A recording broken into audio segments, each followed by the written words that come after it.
como estamos cerca del referéndum, todos estos días lo vamos a dedicar a debatir este asunto, que yo agradezco el debate que se está dando. Creo que estaba hablando con Dylan Pereira, nuestro invitado de hoy.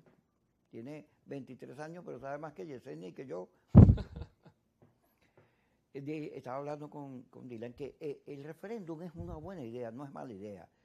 El problema es que nosotros siempre, los venezolanos, estamos metidos en unos berenjenales, en unos conflictos internos, donde siempre nos saboteamos nosotros mismos. Este es un país, comenzando con la Gran Colombia. La Gran Colombia es una idea de Miranda, pero cuando Bolívar logra la Gran Colombia, y hay que declarar lo siguiente, fíjese, los que no nos han querido son la oligarquía peruana, que esos estaban pegados al virrey español y no les interesaba para nada la independencia. Pero el pueblo peruano, la espada de Bolívar, la que está en el Banco Central, la de oro, fue hecha por un orfebre peruana, indígena.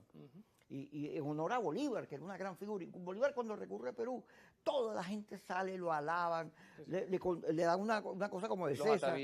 Todo. Y es un amor con Bolívar. Pero la oligarquía, los que disfrutaban de los beneficios del Imperio Español, no nos querían. Digo esto porque en el caso del tema del Esequibo, que es lo que vamos a hablar, siempre ha habido una disputa interna. Yo estaba viendo, le contaba a Dylan, para comenzar por ahí, a Brever Carías. Brever Carías en el 80, y no me acuerdo, se metió como ministro de la Junta con unos muchachos para allá. Hizo unos mapas y una cosa, y declaró que eso era nuestro, y después se reunió con el alto mando militar del presidente Herrera, para ver qué hacían, cómo ejercían la soberanía. Que ya voy a hablar de ese concepto.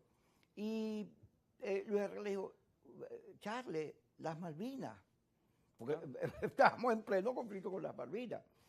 Muy bien Luis Herrera, porque las Malvinas, los americanos se cuadraron con los ingleses, y aún con los aviones que mandamos de aquí, todo el esfuerzo latinoamericano, bueno, todo el mundo sabe la historia de eso, que no debemos repetir.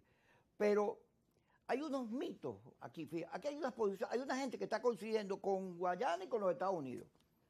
Esos mismos que pedían la intervención y que pedían que nos invadieran el Tiar, esos mismos están coincidiendo como siempre, porque ellos tienen el concepto de soberanía extraviado. Como Bolívar era una gran figura, pero Chávez, como Cipriano Castro, como Gómez, como Medina, lo agarraron para sí. Entonces, hay una parte de la política venezolana que cree que Bolívar es chavista. Y entonces es antibolivariano y antisoberanía, antipaís. Absurdo. Esa gente, ahí están, pues.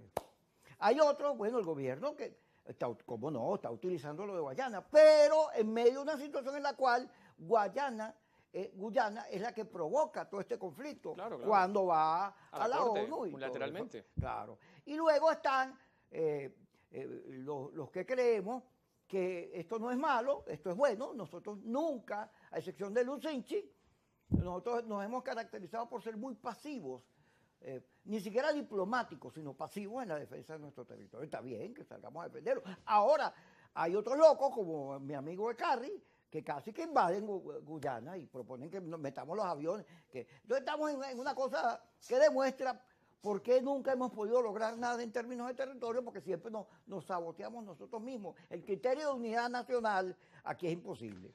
Bueno, Kiko, primero que nada, gracias por la invitación y me permito matizar algunas de las palabras que mis polémicas palabras. De tus polémicas palabras, sí.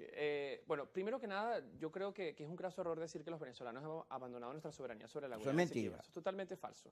Nosotros, desde que nos constituimos como Capitanía General de Venezuela en tiempos del Imperio Español, en 1777, ese territorio estaba en los límites que España había provisto por decreto real a la Capitanía General de Venezuela. Y después de 1810, con el 19 de abril, posteriormente la independencia en 1811, por el principio de utis possidetis iuris, que además es un principio de doctrina y derecho internacional que los venezolanos colocamos en el mundo, que es un gran orgullo que tenemos, una doctrina bolivariana del libertador Simón Bolívar, y por utis possidetis iuris pasa a ser a los terrenos y los límites de la naciente República de Venezuela a partir de 1811. Y a partir de allí nosotros hemos tenido como una doctrina de Estado sine qua non la defensa de este territorio. Las cosas se complican cuando los británicos pactan con Países Bajos, hacen un acuerdo donde te toman 50.000 kilómetros de las antiguas Guyanas holandesas, pero posteriormente los intereses por el oro y los recursos que estaban allí, pues fueron intentando avanzar progresivamente a través de geografía y con geógrafos fraudulentos, porque se ha demostrado a lo largo de la historia que los lineamientos que trazó Schumberg fueron totalmente Pero viciados. Schumberg era un gran personaje. Totalmente, Pero parece históricamente que le dieron una respetable. platica, pues. Bueno, lo que pasa es que posteriormente, y ya Venezuela nosotros, en los años 40, cuando todavía estábamos en el proceso de la Gran Colombia, estábamos en una serie de complicaciones internas, nosotros ya empezamos a reclamar por todas las vías diplomáticas y jurídicas, incluso militares, la incursión de las fuerzas británicas sobre el territorio. Ya en los años 40. Y de hecho eso es lo que nos llevó posteriormente, Kiko, en los años del siglo XIX. En 1897, Estados Unidos se mete a partir de la visión de Washington de la doctrina Monroe, donde Estados Unidos pues tendría una gran influencia en todo lo que sucedía en el cono sur y no iba a permitir que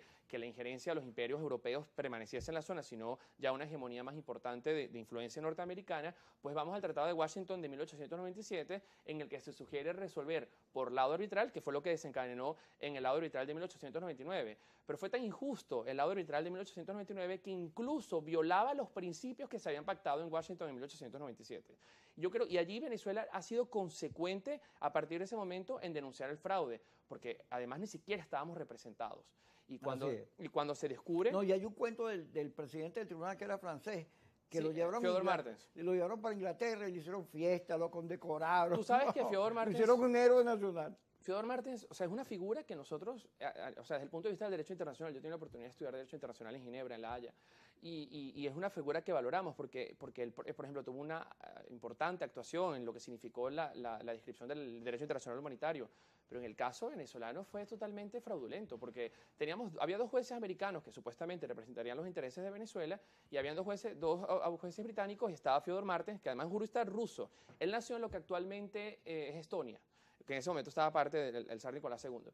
Y allí estábamos allí, y cuando en 1949 muere uno de los abogados venezolanos, o supuestos abogados del lado venezolano, que era Severo Malet Prevost, en sus memorias póstumas, que además es un documento que creo que todos los venezolanos tenemos que leerlo, pues se evidencia claramente, 3 jueces no actuaron como abogados, no como jueces, sino como abogados de Estado, decidiendo aprobar un plan que se había elaborado previamente. Eso está escrito allí, una cosa muy corrompida, explícita, una cosa absolutamente explícita. Sí. Y eso fue lo que nos dio pie a nosotros para a empezar en Naciones Unidas y en todos los foros internacionales. Ya el presidente Medina Angarita en el 44 retoma con fuerza, además era militar y tenía esa convicción de lo que significaban los militares andinos en la política venezolana en ese momento, a tener ya un acercamiento más militar, jurídico y diplomático a la cuestión. Y en el 49 sale a la luz pública este memorándum póstumo y nos da todo el bagaje para conseguir para nuestro criterio, el mayor triunfo de nuestra diplomacia en los últimos 100 años, que es el Acuerdo de Ginebra de 1966. Vamos a ir al corte para seguir hablando de esto. Menos mal que tú te sabes todos esos cuentos bien claritos. Porque vamos a meternos con la idea de aclararse. Sí, sí. No aclares que oscurece. Tenemos que asistirnos por la razón y la verdad, no por intereses políticos. No, y además, estos asuntos son de territorio son largos, complejos.